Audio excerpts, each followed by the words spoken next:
Assalamu alaikum wa rahmatullahi wa barakatuh. How are you students? Hope you all are fine and taking the video classes regularly. In our last lecture we have studied about speed of sound and the mediums that sound requires to travel in. So can you tell me what is the speed of sound? Good. The speed of sound is 330 meters per second. Can sound travel in the vacuum? No, sound can't travel in the vacuum. Good. What is the effect of temperature on speed of sound? Good. The speed of sound travels faster in hot air than through cold air. And what is the effect of pressure on speed of sound? Pressure doesn't affect the speed of sound. Very good. Now we are going to start our next topic, that is characteristics of sound. हमारा next topic है characteristics of sound. किसे कहते हैं characteristics? खुसूसियात को. ठीक है, of sound यानी आवाज़ की खुसूसियात. आप देखते ही हैं अपनी डेली लाइफ में हम बहुत सारी आवाज़ें सुनते हैं और उन आवाज़ों को हम अलग अलग पहचान भी लेते हैं. फॉर एग्ज़ाम्पल अगर रोड पे खड़े हैं तो आप आवाज़ से ही पहचान लेंगे कि कोई रिक्शा गुज़र रहा है, बाइक गुज़र रही है या फिर कोई बस गुज़र रही है. इसी तरह से घर में मुख्तलिफ लोग बातें कर रहे होंगे तो आप आसानी से पहचान लेते हैं कि ये आपकी बहन की आवाज़ है, ये आपकी मदर की आवाज़ है, ये फादर बोल रहे हैं या फिर ये आपके भाई बात कर रहे हैं. पहचान लेते ना आवाज़ों को. किसी की आवाज़ लाउड होगी, तेज़, कोई आवाज़ सॉफ्ट होगी, हल्की, कोई आवाज़ जो होगी आपको ऐसी लगेगी जैसे वो श्रिलिंग वॉइस है यानी बहुत तेज़ है, कानों में चुभ रही है. और कोई आवाज़ आपको ऐसी लगेगी कि वो बहुत ही सॉफ्ट है, आपके कानों को अच्छी लग रही है. ठीक है, फ्लैट साउंड जिसे हम कहते हैं, भारी आवाज़. अब ये आवाज़ें डिफरेंट क्यों होती हैं? इतना तो हमने पढ़ लिया था कि साउंड क्या है, प्रोड्यूस कैसे होती है, हम तक कैसे पहुंचती है. लेकिन डिफरेंट जो साउंड्स हैं उनको हम अलग अलग कैसे पहचान लेते हैं? तो उनकी कुछ कैरेक्टरिस्टिक्स ऐसी ही मौजूद हैं जिनको देखते हुए हम पहचान लेते हैं कि ये अलग साउंड है दूसरी साउंड से. या ये लाउड है, सॉफ्ट है, श्रिल है, फ्लैट है. ठीक है, आइए अब देख लेते हैं वो कैरेक्टरिस्टिक्स ऑफ साउंड कितनी हैं और कौन कौन सी हैं. There are 3 characteristics of sound. First one is loudness, second one is pitch, third one is quality. Quality को हम टिम्बर भी कहते हैं.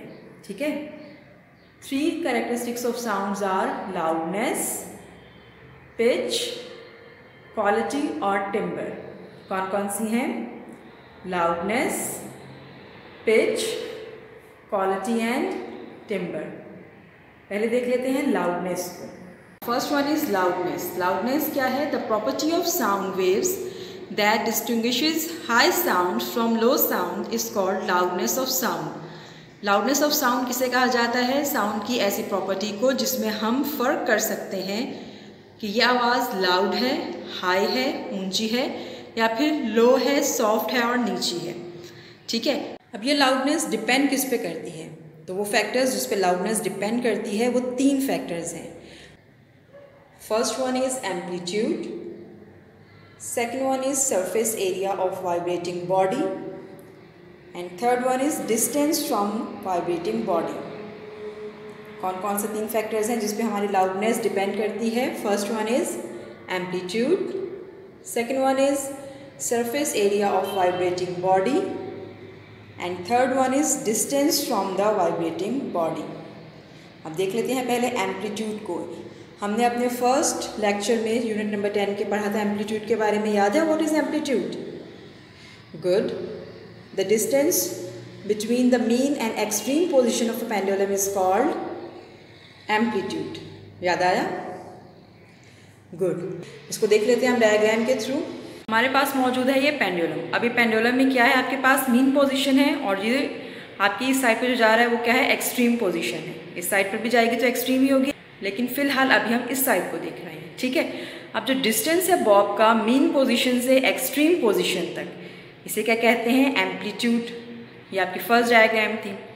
ठीक है, अब सेकंड डायग्राम में आप देखिए क्या हो रहा है. हमारा जो बॉब है पेंडुलम का वो जा रहा है किस साइड पर? लेफ़्ट साइड पर, और लेफ़्ट साइड पर जब वो जा रहा है तो इसका ये जो डिस्टेंस है इसको भी हम क्या कह देंगे, एम्पलीट्यूड। दोनों में फ़र्क क्या है? फ़र्क ये है कि हमने यहाँ पर जो बॉब को रिलीज़ किया उसका डिस्टेंस कम है, और यहाँ पर जब बॉब को रिलीज़ करवाया तो उसका डिस्टेंस क्या था, ज़्यादा। तो अगर ये डिस्टेंस होता है कम यानी एम्पलीट्यूड होता है लो, तो आवाज़ कैसी आती है, सॉफ्ट, हल्की। और अगर ये डिस्टेंस होता है ज़्यादा यानी कि एम्पलीट्यूड होता है हाई, तो आवाज़ क्या हो जाएगी, लाउड। ठीक है, हाई एम्पलीट्यूड है तो आवाज़ कैसी है, लाउड। लो एम्पलीट्यूड है तो आवाज़ कैसी होगी, लो।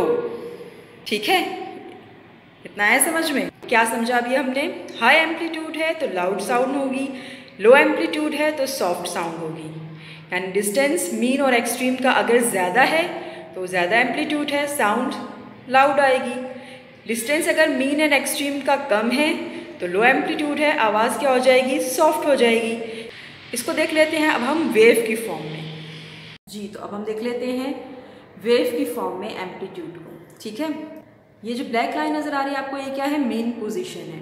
हमारा पेंडुलम जो है वो मीन पोजीशन के लेफ़्ट और राइट जा रहा था, और जितनी ऊंचाई पर लेफ़्ट साइड जाता है या फिर राइट साइड जाता है वो हमने क्या कह दिया था, उसका एम्पलीट्यूड होता है। ठीक है, अब ये एम्पलीट्यूड हम देख सकते हैं नीचे वाली डायग्राम के कंपैरिजन में। ठीक है, यहाँ पर हाइट है कम तो एम्पलीट्यूड क्या है, लो। यहाँ पर हाइट है वेव की ज़्यादा तो एम्पलीट्यूड क्या हो जाएगा, हाई हो जाएगा। और हमें पता ही है कि लो एम्पलीट्यूड जब होता है तो आवाज़ कैसी होती है, सॉफ्ट साउंड, हल्की आवाज़ आती है। और हाई एम्पलीट्यूड जब हो जाता है तो क्या होता है, लाउड साउंड। यानी एम्पलीट्यूड जब बढ़ेगा तो हमारी आवाज़ ही बढ़ जाएगी, वो कैसी हो जाएगी, लाउड, ऊंची हो जाएगी। ठीक है, इतना है समझ में? अभी जो मीन पोजीशन है इसमें हमारी वेव जितनी ऊपर जा रही है, जो हाइट है इसकी, वो क्या हो जाएगा, एम्पलीट्यूड। जितनी नीचे आ रही है तो वो भी क्या हो जाएगा, उसका एम्पलीट्यूड। ठीक है, लाउडनेस डिपेंड करती है एम्पलीट्यूड पे। लो एम्पलीट्यूड होगा तो सॉफ्ट साउंड प्रोड्यूस होगी, हाई एम्पलीट्यूड होगा तो लाउड साउंड प्रोड्यूस होगी। और एम्पलीट्यूड क्या है, मीन पोजीशन से वेव की हाइट। ठीक है, इतना आगे सबको समझ में? अब देख लेते हैं सेकंड पॉइंट। सेकंड फैक्टर जिस पे लाउडनेस डिपेंड करती है वो है surface area of vibrating body. Vibrating body यानी वो बॉडी जो वाइब्रेट करेगी और हम उसकी साउंड सुन सकेंगे, उसका एरिया यानी कितनी जगह कवर्ड की हुई है उसने अपनी बॉडी से, वो उसका सरफेस एरिया कहलाएगा। तो अगर उस बॉडी का जो वाइब्रेट कर रही है उसका सरफेस एरिया बड़ा है तो आवाज़ हमें ऊंची सुनाई देगी, लेकिन अगर उसका सरफेस एरिया है स्मॉल, छोटा, तो साउंड हमें लो सुनाई देगी या सॉफ्ट सुनाई देगी। जैसे कि यहाँ पर लिखा हुआ है, लार्जर एरिया ऑफ सरफेस क्या प्रोड्यूस करेगा, loud sound, and smaller area of surface produce करेगा सॉफ्ट साउंड। ठीक है, तो लाउडनेस डिपेंड करती है surface area of vibrating body पर। जैसे आपके सामने दो ड्रम्स नज़र आ रहे हैं, एक का सरफेस एरिया यानी जितनी उसने जगह कवर की है वो ज़्यादा है, और जो ब्लू वन है पीछे वाला उसका सरफेस एरिया है कम पहले वाले की निस्बत। अब अगर हम जब हैमर से इसको करेंगे स्ट्राइक तो क्या होगा, जो आपके पास लार्जर सरफेस एरिया है, बड़ा सरफेस एरिया, उसकी आवाज़ आ जाएगी लाउड, और जो स्मॉलर सरफेस एरिया वाला ड्रम है वो कैसे साउंड प्रोड्यूस करेगा, सॉफ्ट साउंड यानी लो साउंड। कितना है समझ में? गुड। थर्ड फैक्टर जिस पे लाउडनेस डिपेंड करती है वो है distance from the vibrating body, यानी वो बॉडी जो वाइब्रेट करके साउंड प्रोड्यूस कर रही है उसका फासला सुनने वाले से। ठीक है, नियर टू वाइब्रेटिंग बॉडी अगर हम होंगे तो लाउड साउंड सुनाई देगी, अवे दूर होंगे वाइब्रेटिंग बॉडी से तो सॉफ्ट साउंड सुनाई देगी। जैसे आपके एरिया में बहुत सारी मस्जिदें मौजूद होती हैं, जब नमाज का टाइम होता है तो क्या होता है, वहाँ से अजान दी जाती है। अगर मस्जिद आपके घर से करीब है तो आपको कैसे साउंड सुनाई देगी अजान की, लाउड, तेज़। लेकिन अगर मस्जिद दूर है आपके घर से तो आपको उसकी आवाज़ कैसे सुनाई देगी, सॉफ्ट, हल्की सुनाई देगी। ठीक है, नियर टू वाइब्रेटिंग बॉडी है तो loud sound, away from vibrating body है तो सॉफ्ट साउंड। कोई गाड़ी दूर से आ रही है तो उसकी आवाज़ हल्की होगी, जब वो हमारे नज़दीक आ जाएगी तो उसकी आवाज़ हमें तेज़ लगेगी। ठीक है, इतना है सबको समझ में? नेक्स्ट पॉइंट देख लेते हैं लाउडनेस का, different amplitudes but same frequency. Loudness में क्या होता है, एम्पलीट्यूड तो डिफरेंट होते हैं, मुख्तलिफ होते हैं, लेकिन इनकी फ्रीक्वेंसी क्या होती है, सेम।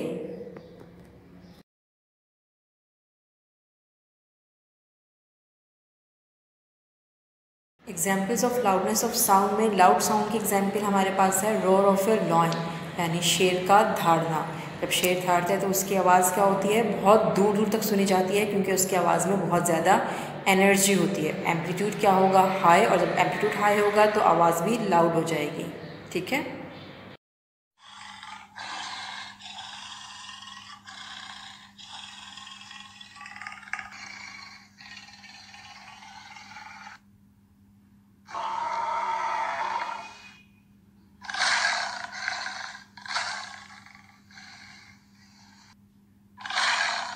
लाउडनेस ऑफ साउंड में हमारे पास सॉफ्ट साउंड के एग्जाम्पल है chirping of bird. Chirping of bird यानी परिंदों का चहचहाना। जब ये चहचहाते हैं तो उनकी जो साउंड प्रोड्यूस होती है, वो जो वेव बनाती है, वो वेव क्या होती है, कम हाइट की होती है, लो एम्पलीट्यूड की। और लो एम्पलीट्यूड कैसे साउंड्स प्रोड्यूस करते हैं, सॉफ्ट साउंड्स। ठीक है।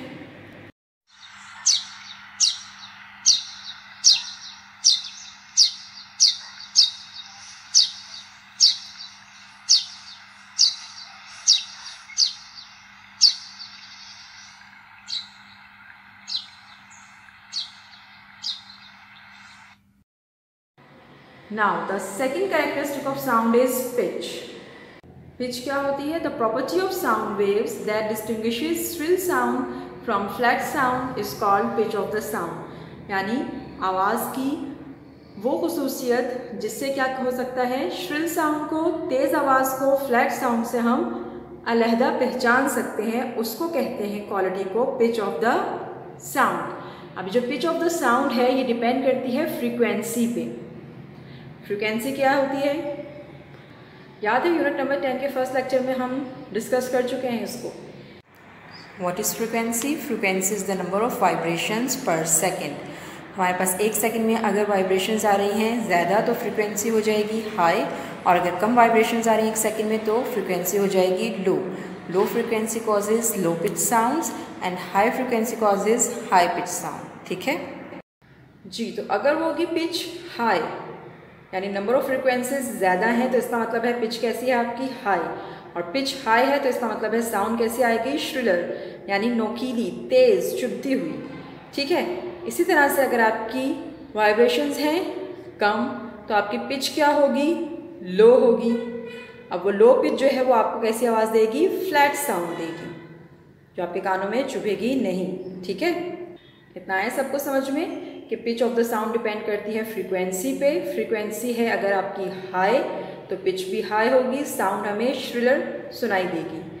फ्रीक्वेंसी है अगर आपकी लो तो पिच भी आपकी क्या हो जाएगी, लो, और साउंड आपको फ्लैट सुनाई देगी। इसको हम देख लेते हैं डायग्राम में। आपके पास ये दो डायग्राम मौजूद हैं। इसमें क्या है, आपके पास जो फ्रीक्वेंसी है आपकी वो है लो, और यहाँ पर फ्रीक्वेंसी क्या है, हाई। ठीक है। फ्रीक्वेंसी क्या होती है, number of vibrations completed in 1 second. अभी 1 सेकेंड में यहाँ जो वाइब्रेशन कंप्लीट हो रही है 1 2 3 एंड हाफ। ठीक है। और यहाँ 1 सेकेंड में आपके पास जो वाइब्रेशंस आ रही हैं वो कितनी हैं, 1 2 3 4 5 6 7 8 9 10 11, नियरली 11 आ रही हैं 1 सेकेंड में। यानी ये बहुत स्लो आ रही हैं और ये बहुत फास्ट जा रही हैं। तो जहाँ पर नंबर ऑफ फ्रिक्वेंसीज होंगे कम, इसका मतलब है पिच भी क्या हो जाएगी, लो, और साउंड आएगी हमारे पास फ्लैट। लेकिन अगर हमारे पास नंबर ऑफ फ्रिक्वेंसीज हैं ज़्यादा तो पिच हो जाएगी हाई, साउंड हमारे पास क्या होगी, श्रिलर, तेज़ आवाज़ होगी। इतना आया सबको समझ में? फ्रीक्वेंसीज की तादाद ज़्यादा है, पिच हो गई हाई, साउंड हो गई तेज़। फ्रीक्वेंसीज की तादाद कम है, पिच हो गई लो, साउंड हो गई फ्लैट। डन। नेक्स्ट पॉइंट है हमारे पास पिच का, different frequencies but same amplitude. इसमें क्या है, फ्रीक्वेंसीज तो डिफरेंट होंगी लेकिन एम्पलीट्यूड सेम होगा।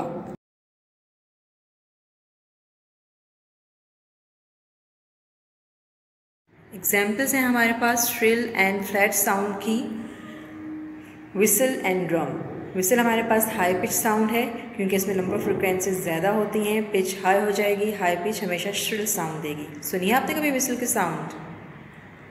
इसी तरह से ड्रम हमारे पास लो पिच साउंड है क्योंकि इसमें नंबर ऑफ़ फ्रिक्वेंसीज़ होती हैं कम, और जब नंबर ऑफ़ फ्रिक्वेंसीज़ कम होंगी तो हमारी पिच क्या होगी, लो, और वो हमें साउंड देगी फ्लैट। ठीक है।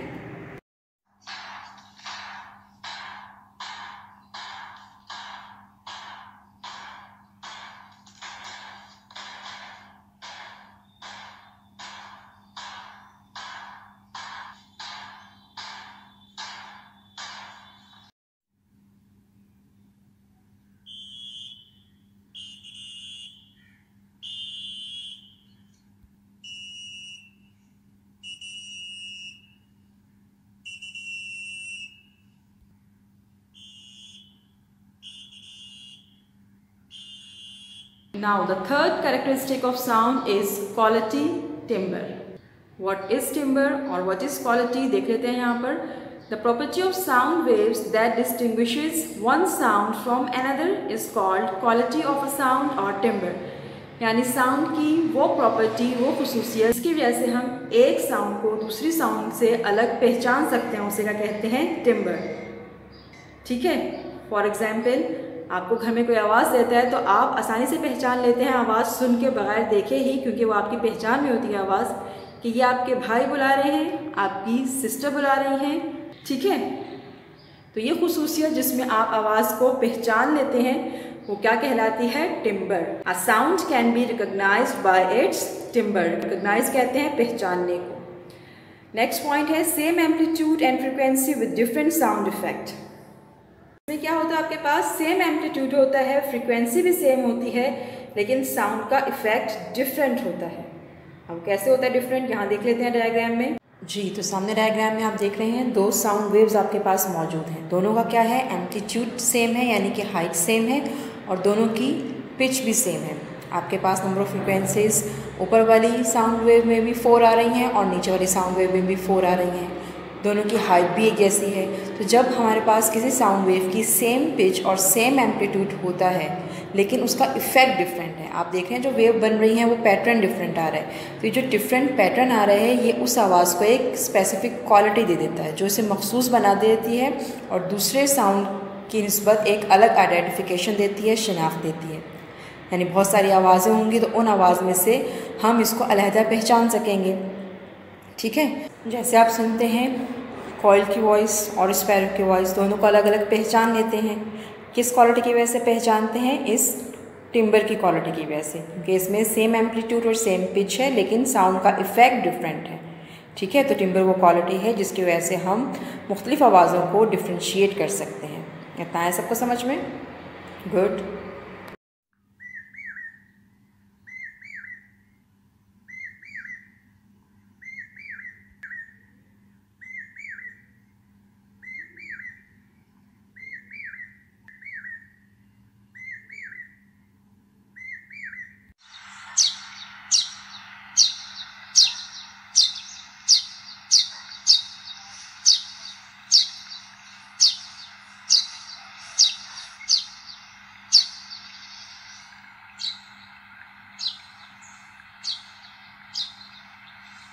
सामने डायग्राम में आप देख रहे हैं हमारे पास टिम्बर के एग्जाम्पल में साउंड्स हैं ट्यूनिंग फॉक की, फ्लूइड, बांसुरी, वॉइस ऑफ अ गर्ल और गिटार। अब इन सब में आप देखिए डायग्राम में कि इनके जो साउंड वेव है उसकी एम्पलीट्यूड सेम है, यानी हाइट सेम है, फ्रीक्वेंसी यानी नंबर ऑफ ऑसिलेशन सेम है, लेकिन क्या है कि ये सब हम अलग अलग पहचान सकते हैं क्योंकि इन सब की साउंड वेव का इफ़ेक्ट अलग अलग है, जो इनको एक अलग पहचान देता है। ठीक है। ठीक है। इतना आगे सबको समझ में? कैरेक्टरिस्टिक्स ऑफ साउंड हमारे पास 3 हैं, loudness, pitch and quality. Loudness किस पे डिपेंड करती है, एम्पलीट्यूड पे, पिच डिपेंड करती है फ्रीक्वेंसी पे, और क्वालिटी क्या है हमारी, वो सलाहियत जिससे हम मुख्तलिफ आवाज़ों को पहचान सकते हैं जो भी हमारे सराउंडिंग में हमें सुनाई दे रही होती हैं। चलते हैं अपने होमवर्क की तरफ। Now your homework is right and learn question number 1 part E and F on journal from unit number 10। Question number 1 का पार्ट E एंड F करना है आपको जर्नल में। आइए देख लेते हैं कैसे करना है। पेज नंबर है हमारे पास 102, जिसमें मौजूद है आपके पास यूनिट नंबर 10 की एक्सरसाइज। होमवर्क है क्वेश्चन नंबर 1। क्वेश्चन नंबर 1 का आपको करना है part E। What does the loudness of sound depend on. Loudness of sound किन फैक्टर्स पे डिपेंड करती है, उनके आपको नेम्स लिखने हैं। And F is what is timber. Timber क्या होता है उसको आपको बताना है। देख लेते हैं जर्नल में इसको कैसे रिप्रेजेंट करना है। जी, अगर आपके पास उसी पेज पर जगह मौजूद है जहां आपने लास्ट होमवर्क किया था अपना, तो आप साइड पे डालिएगा डेट। जगह नहीं है तो न्यू पेज पर जाइएगा और डेट के कॉलम में डेट लिखिएगा। देन आप लिखेंगे क्वेश्चन नंबर 1 का पार्ट ई ब्लैक से, what does the loudness of sound depends on. Loudness of sound किस पर डिपेंड करती है। हेडिंग नहीं है, लाइन छोड़कर आप क्या करेंगे, डायरेक्ट ब्लू से लिखेंगे loudness of sound depends on. Loudness of sound depend करती है। अब इसको हम लिखेंगे number wise. Number 1 is the amplitude, number 2 the surface area of vibrating body, number 3 the distance. ठीक है। नेक्स्ट क्वेश्चन लिखेंगे आप ब्लैक से, what is timber. After leaving a line heading ले लेगी टिम्बर की, ब्लैक से अंडरलाइन करेंगे ब्लू से। आंसर लिखिएगा नेक्स्ट लाइन से ब्लू पेन से, the specific quality of a particular sound is called timber. Timber क्या होती है, किसी भी साउंड की खास सलाहियत जिससे हम उसको बाकी साउंड से अलग पहचान सकते हैं। Example, after leaving a line heading डलेगी ब्लैक से, अंडरलाइन करेंगे ब्लू से। और भी एग्जाम्पल दे सकते हैं आप, chipping of birds, sound from fluid etcetera. तो ये तो था आज का हमारा होमवर्क। मिलते हैं इंशाल्लाह नेक्स्ट लेक्चर में, तब तक के लिए अल्लाह हाफिज़।